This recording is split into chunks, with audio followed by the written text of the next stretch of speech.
So to sort of rejoin upon what I was saying earlier about mental health and about these supposed delusions of people trying to kill me at university, what a lot of people have come back and said to me when I've mentioned this to them, such as mental health professionals and family members and all this sort of thing, is like, why? Why do they want to kill you? Why?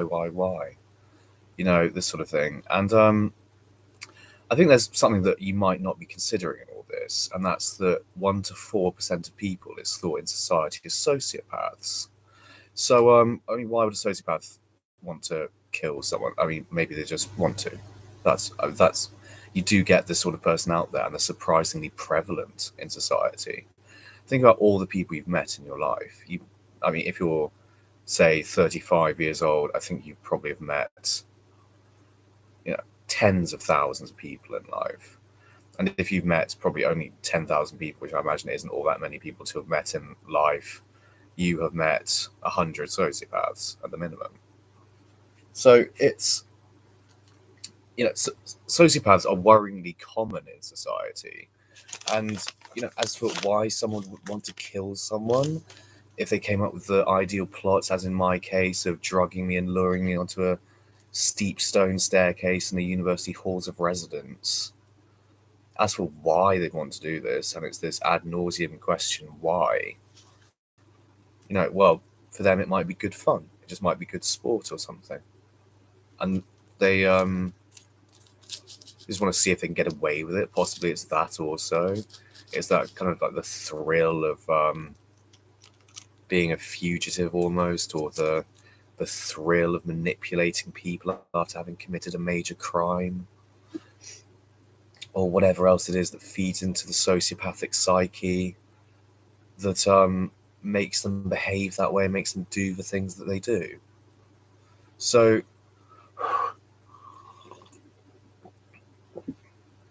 yeah, I mean, and one thing a certain family member of mine always says, "Oh, it just seems so unlikely." It's like, well, whenever anyone tries to kill someone, it is unlikely. It's very unlikely that it ever happened to someone. That's the thing. It's and obviously in this case, the amount of evidence that would have been available has all been cleared up to the best of these people's ability. Maybe that most people in it might actually be acting on behalf of a single rogue entity, a single sociopath, and the sociopath is sort of manipulating the situation and, I don't know, trying to convince them of one thing or another in order to get them to work on their behalf and dispose of evidence on their behalf and things like this. And I suppose there's no real limit to how manipulative someone like that could be, potentially.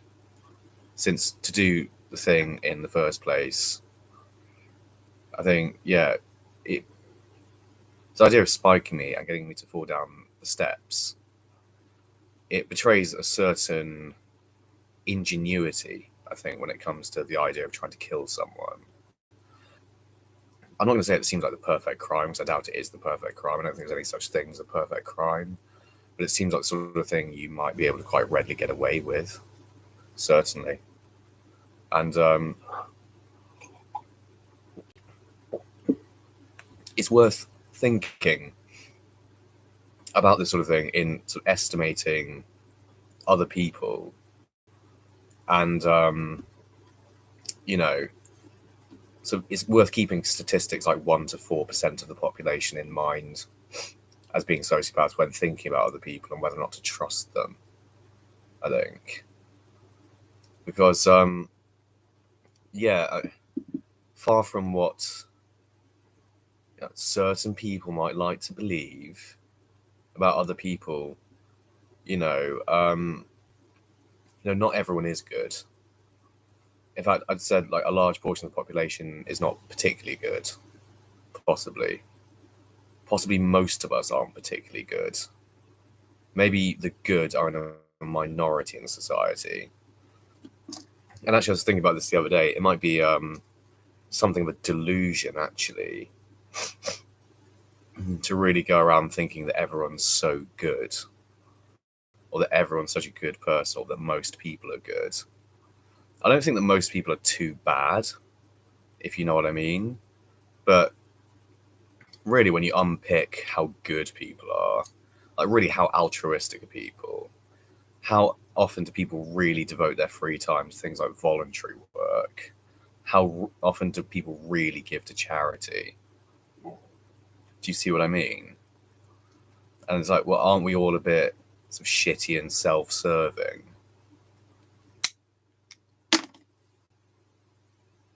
And actually, we're not all that brilliant as people, and we are just sort of like trying to get what we want out of life, primarily most of the time. And actually, most of us don't think about others at all. And that might be more like the truth. And, the sorts of people who think that most people are good or that everyone's good, if you seriously believe everyone's a good person deep down, if you seriously, and I know you get, this case of women sort of writing to serial killers in prisons, or that serial killers gain female admirers outside prisons who send them letters. And I imagine that these letters are sent to serial killers because they genuinely believe that, even in those sorts of people, considering that some of the horrendous things that they've done, that there's good even in them. And it's like, well, I think, you're stretching that like definition, like you're widening the category good quite considerably there, I think, possibly. And that maybe, that loses a bit of meaning when it comes to likes of Jeffrey Dahmer, for instance. Like, I believe there's good in everyone. It's like, well, there might be good in everyone, possibly, but it seems a bit bleeding heart to me.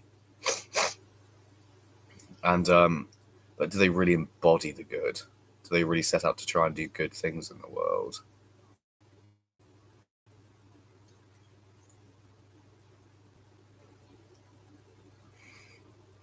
I think, most people sort of set out to not be too bad, possibly, or at least to conceal their badness most of the time in various clever ways,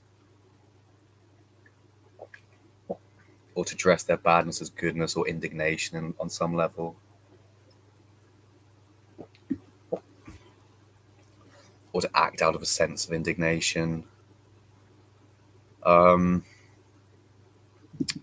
Then, a lot of people go along, unfortunately, with injustices of various descriptions. And we have myriad examples of that in history. Of people just sort of not wanting to rock the boat and giving their tacit assent to whatever heinous deeds it might be committed by a group of people. And it seems that in various periods throughout history, most of the population, or a large minority of the population, has turned into psychopaths.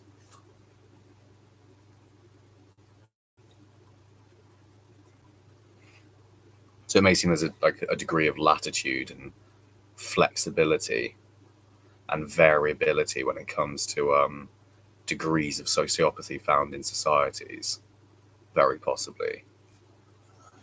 And that, in certain historical cases, we come across instances of, people who would otherwise be ordinary people doing monstrous things. And, totally without remorse and empathy, and with total disregard for human life and dignity and suffering and all that sort of thing.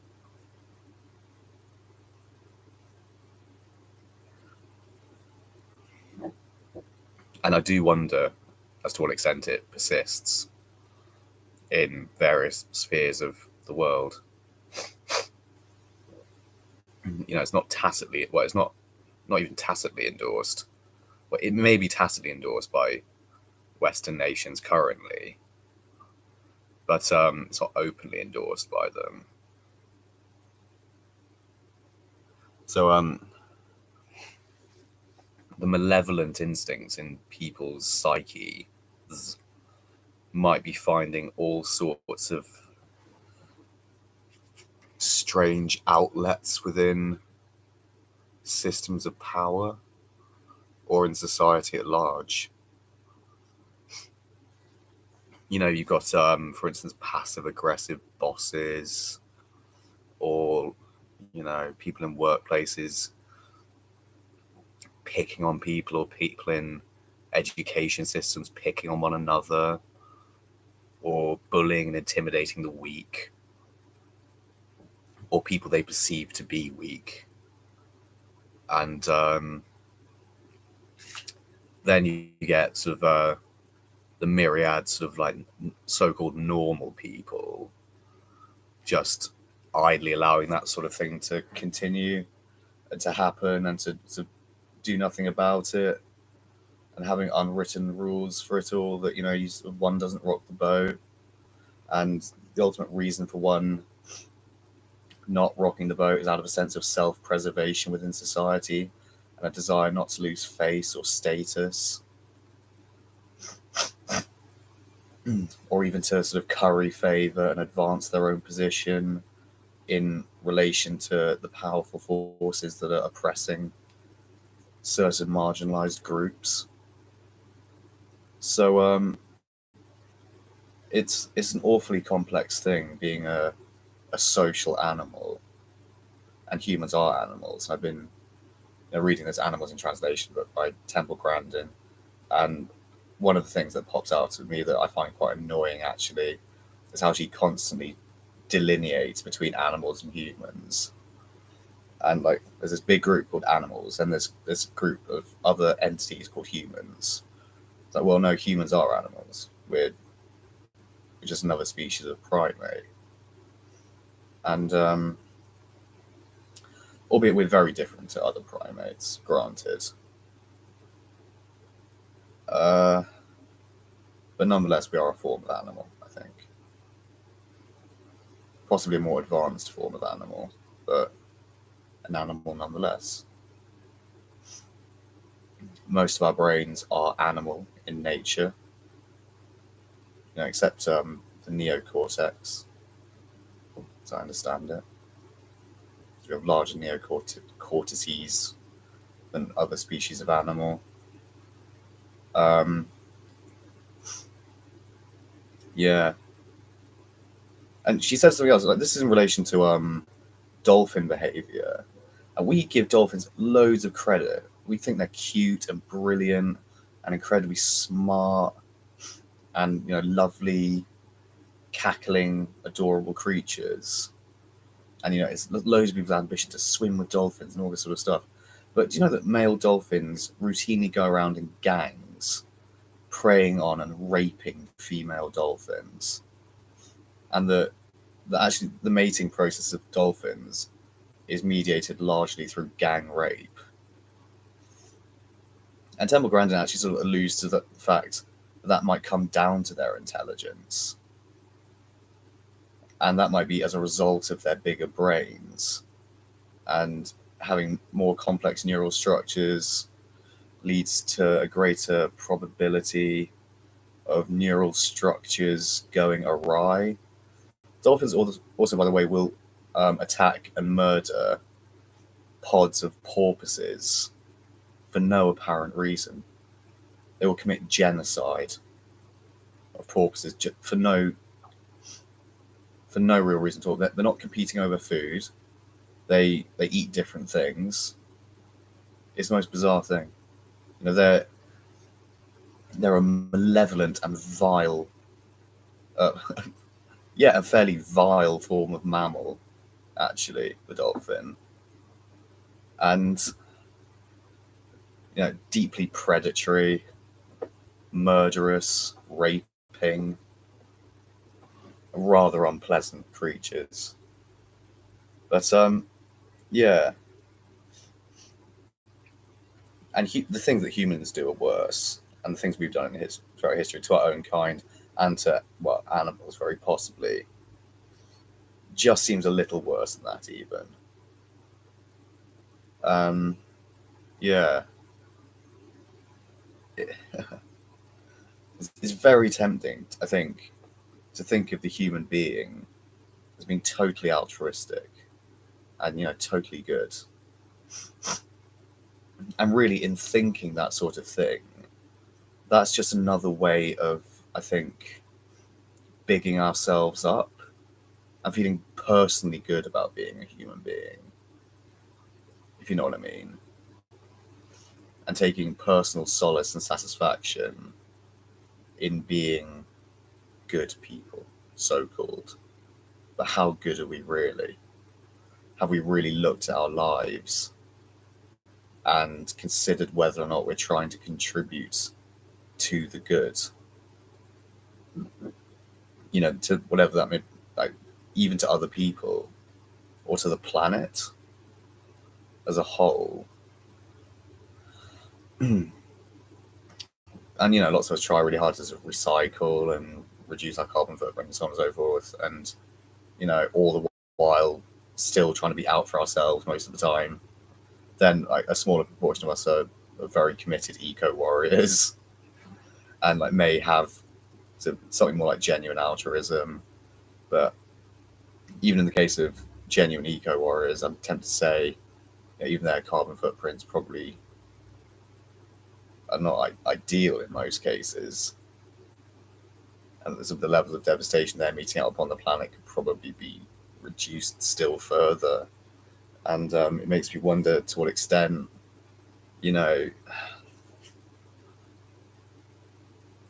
they're really not leaving some sort of carbon footprint or contributing to the sixth major extinction event that we're going through on this planet on some level. And I think about, like, the most marginalized in society, say homeless people really living in tents. I think about them and it's like, well, if you're sleeping on the streets, you probably are committing about the lowest level of environmental degradation you could possibly cause. And that you probably really are aligned more closely to living something like a natural life, of a natural life of a human being, whatever that is, out of society. And, communing with nature, and so on, and being one with the planet and wandering the earth and all that sort of stuff, really. So yeah, it's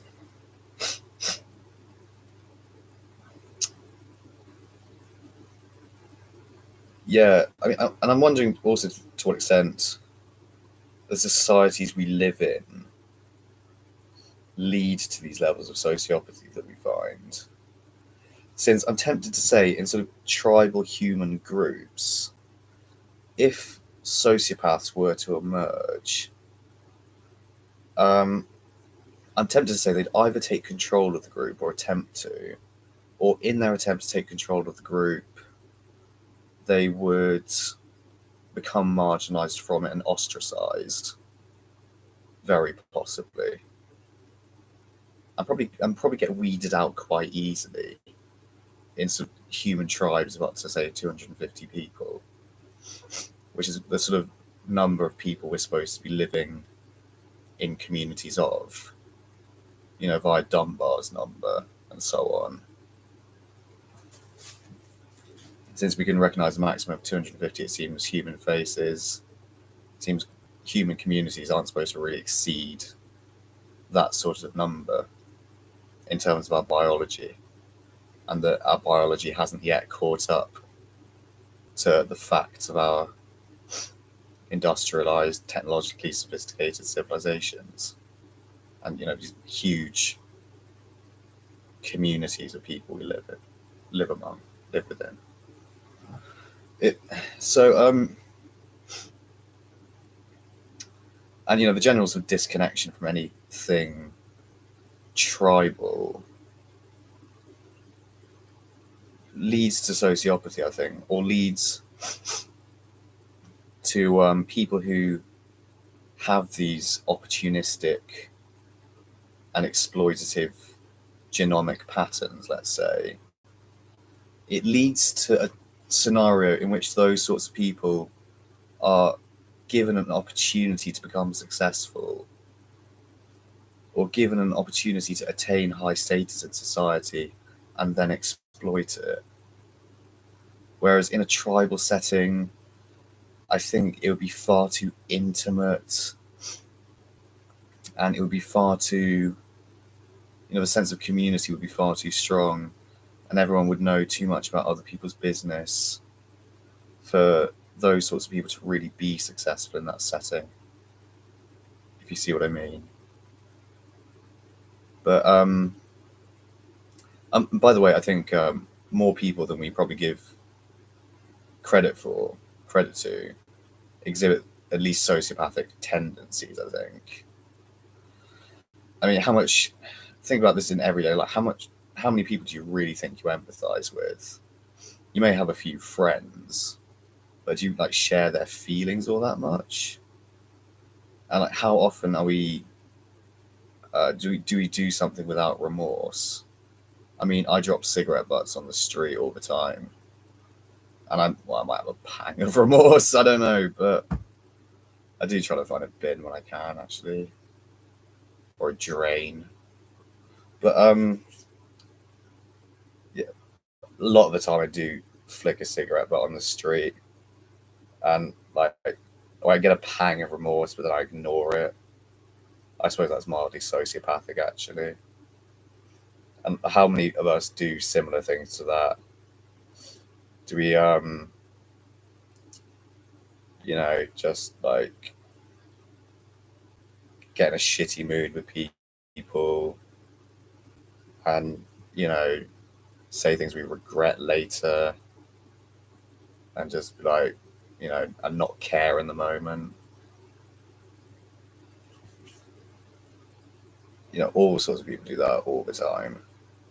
I don't think necessarily means you're a true sociopath, but at least for the time being, you're being a bit of one.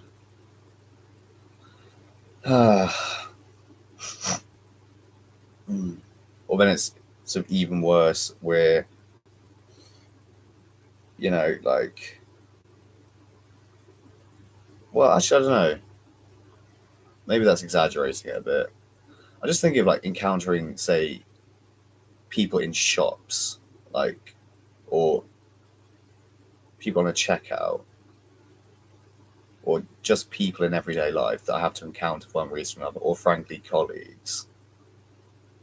And yeah, I do try to be nice to everyone. I try to make other people feel good for me having been at a place, generally speaking.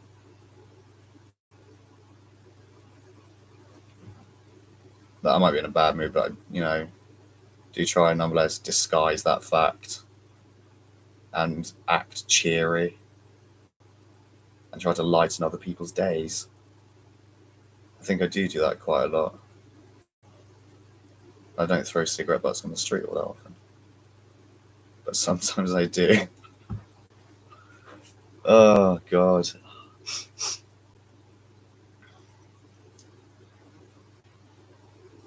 Yeah, that's it's a tendency also. I don't know why I got into that little alcove of thinking just then. I think there is a tendency for people to think that everyone's like them, you know? Like everyone's the same, really. And it might come down to this whole equality nonsense, or this whole sort of egalitarian spirit.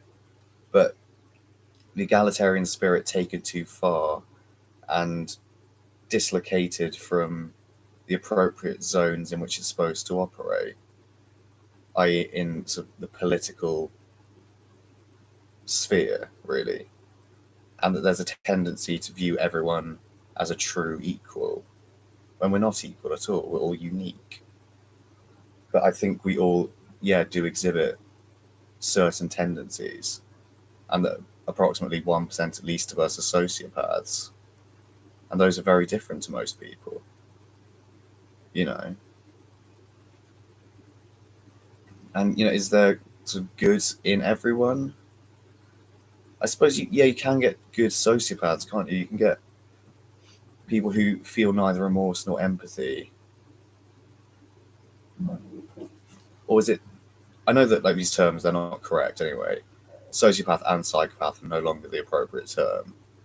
The appropriate term is someone with antisocial personality disorder, and that the both terms, psychopath and sociopath, are now sort of outdated, and the modern or the contemporary frame of reference for this sort of phenomena is antisocial personality disorder. You can get people with that disorder that seem altruistic or who are altruistic, maybe just for cover,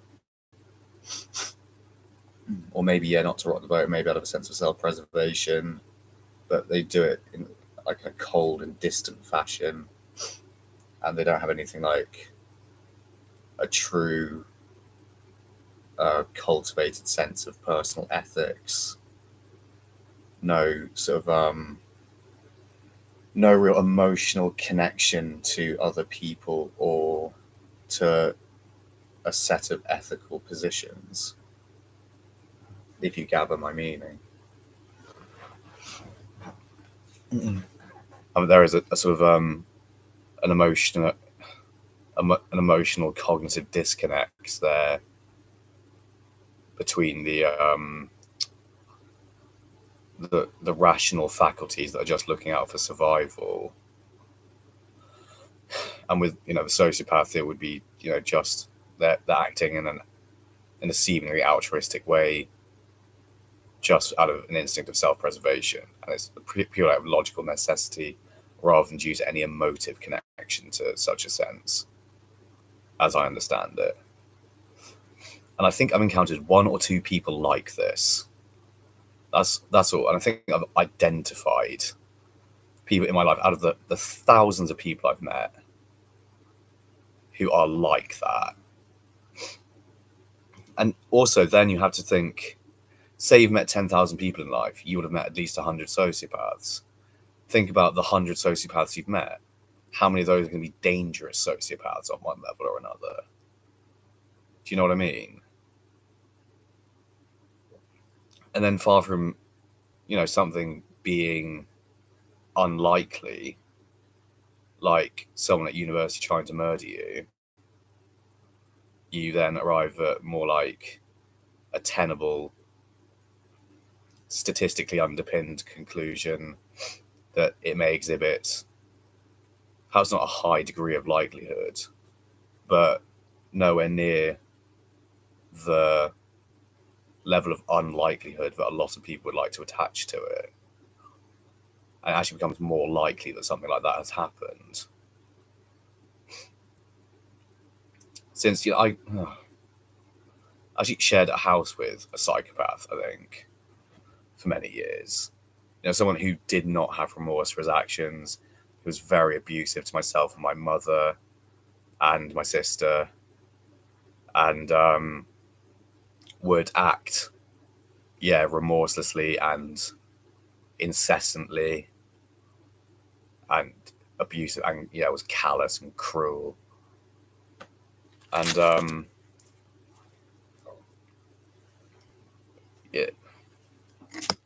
and my mum eventually sort of had to get rid of this guy, sort of via law enforcement, as I understand it, at one point.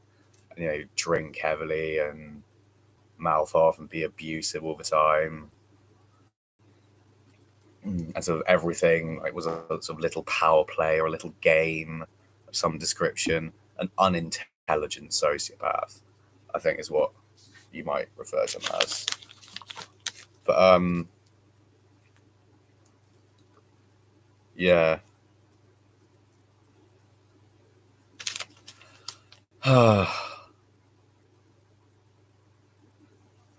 So that would be one of the 100 I've met, I think.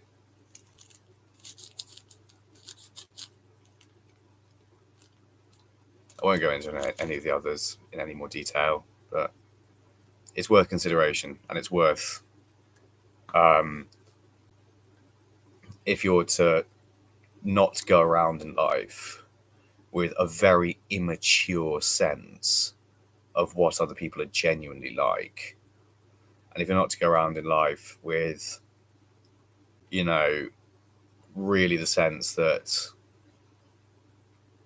oh, people are so wonderful, aren't we great, and all this sort of thing, and to approach the world with